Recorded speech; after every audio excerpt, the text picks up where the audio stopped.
everyone. I am Rhea Marie Santana and I am the last reporter together with Miss Dani. So our topic is about principles of language assessment. So what is principles of language assessment? So before I will continue, I will read the lesson objective. So at the end of the lesson, the students are expected to explain the definition of assessment and education, differentiate between the 5 principles of language assessment, compare various models of language assessment, familiarize themselves with the traditional and non-traditional assessments pertinent to mother tongue instruction, and analyze sample assessments in mother tongue instruction. So, assessment is a vital part in teaching and learning process, without which the process will be left hanging as to where the students are at, how the learners fared, and how the learners soared after a given lesson. Assessments are forms of verification and evidence that aids the teacher in making informed decisions with regards to future plans for the discussion and activities that are age and grade appropriate to the learners. So, ang assessment daw is a form of verification and evidence nga. For example is, kuan ka na sa activities na given bihatag mo sa estudyante or kuan is ka na mag-improve lang kuan kita ka ng scores dito, and then sa assessment man god is dili lang gid basta-basta maghatag ang teacher. So, aside is ka nang fit sa iyang age and fit pud sa iyang grade, kay kung tagaan ni maglasa ng mga estudyante nga dili maka-relate based sa iyang age or sa iyang grade is dili gid sila kasabot, kay dili man para sila, dili fit gid sila, kay na may sakto nga stage para ma-reach po na nila nga kanang assessment po sa ilahan. So, why do teachers need to assess learning? Assessment in education provides concrete evidences that a student has learned and experienced a certain process. These evidences may be in the form of reflection papers, exemplars, self-assessment, diary or journal entry, photographs or images, etc.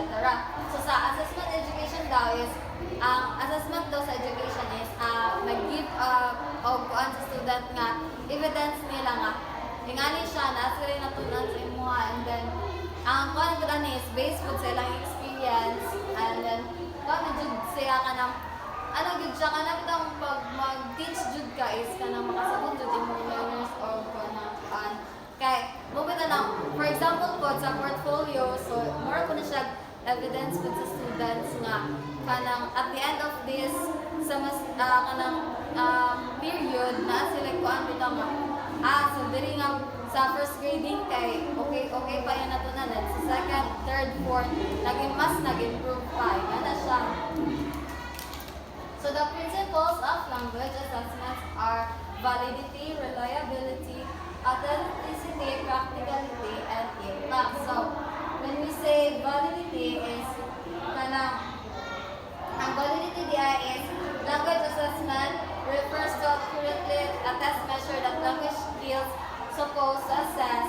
It is ensuring that test truly reflects test takers' ability and isn't biased or misleading. So, ayan sa validity nga, walay bias. So, one siya ka na bitang, one good siya ka na valid ang kuan sa estudyante nga, walay favor, so then, sa reliability tayan is, language assessment refers to the consistency and dependability of test scores, ensuring that results are accurate and reproducible across different administration graders or test forms. So, reliability is kuan din siya consistency or kuan kung ahagid na kuan yung scores kanang consistent ba siya ang score, and then kuan pod kanang nagud check kuan kada accurate nga kuan within the kanang whole lesson. And then sunod is authenticity. It is the language assessment refers to how closely a test reflects real-life language used and so sa authenticity is kanang ma-relate daw sa kuan sa language principles is kanang sa real-life situations sa isang estudyante. And then practicality is kanang sa practicality is kanang ihadin is kanang time constraints and mga resources kanang mga kuan nila, for example sa ilang activities, so unsa ilang kanang kuan time consuming ba ilang assessment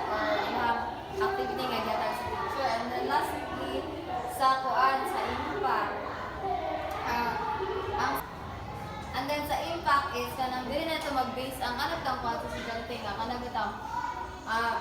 Unsay kuan sa imong lesson is unsa jud ilang natunan nga na dako ba kuan sila nga na impact sa ilahang kuan sa ilahang life. Then abstract and apply. Listed below are the traditional and non-traditional assessments that can be used to address the different language demands stipulated in the mother tongue curriculum. Read carefully the description of each assessment. So this part will be continued by Miss Gani. So this is the continuation of report ni Miss Santa Ana. So number 1, assessing concept about print. Learners need to acquire and master basic concepts of print and literature in order to achieve mature reading and writing behaviors. Young children learn concepts about print as they observe written language in their environment, listen to parents and teachers, read books aloud, and experience with reading and writing themselves. They are learn basic concepts about letters, words, and sentences and classroom charts. May Clay 1985 developed the concept about print tests to formally further assist young children understanding of written language concepts. Number 2, assessing alphabet knowledge or letter sounds and letter names.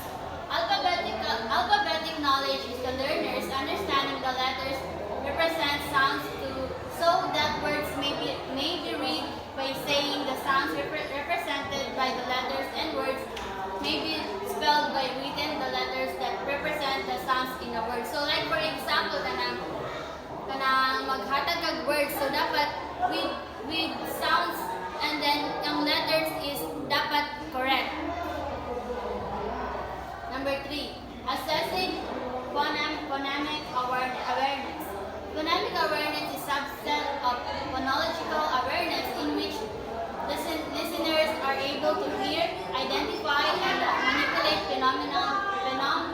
phonemes, the smallest units of the sounds that can differentiate meaning. So like for example, sa mga words nga gipang istorya, dapat lahi-lahi pud to nga siya nga words or lahi-lahi pud siya nga meaning para ma-differentiate ang meaning sa words. Number 4, assessing decoding skills. Decoding is the ability to read words by translating written symbols into the sounds of spoken language, mother tongue, Filipino, and English. So like for example, sa assessing decoding skills sa mother tongue, like for example, ako nga Muslim. So dapat ang students is kabalo po siya nga unsa akong gistorya. So dapat i-translate po nato para mabalaan po sa atong students ang atong ipang yaw-yaw. So though words are to be used for this test so that we can really insulate the decoding skill of our learner. Otherwise, if we use exciting or real words, students may be able to decode not because they are using their decoding skill, but because they are already familiar with this word. So, like for example, dapat, they can, kana. So, if ang student dapat makapamiliarize po siya sa yung kinayipang iso. Like for example, A, B, C, D, E. So, dapat mapamiliarize sa students ang atong gipang yaw-yaw para mapamiliarize niya ang usap po ng atong mga words or mga letter na atong gipang discuss. Number 5, assessing word recognition. Word recognition is the ability of learners to read words by sight with automatic and not resort to blending. Administering DOLC basic sight words is one instrument to test your learners' word recognition skills will be to create your own sight word list or high frequency word list. So like for example, dapat katong words is nasa imong sight. Dapat mahuna-huna pud nimo ang unsa nga words nga imong gipang yaw-yaw or ma-remember pud sa students ang katong mga words. Number 6, assessing comprehension of narrative text. Assessing comprehension of narrative text differ very much from informational text because of the elements. Narration is the retelling of a story, and in general, a story is a sequence of events which may be historical, true or false, represented in such a way that the reader's imagination can comprehend the action. So like for example, the story. So, dapat napuban nga story nga dili tinuod, di ba? Napuban nga story nga tinuod. So dapat i-general nato ang katong story o katong imagination nato nga kani nga stories tinuod ba or dili. So number 7, assessing interest.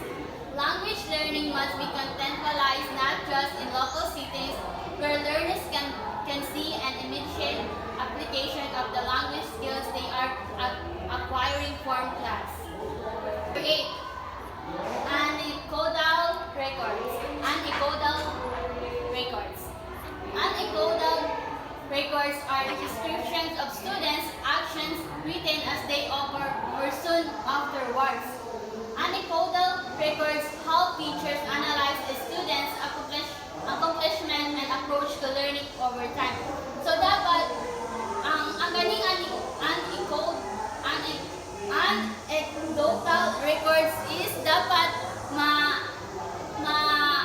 ma-help sa students nga ikuan ma-help sa teacher nga ikuan sa students.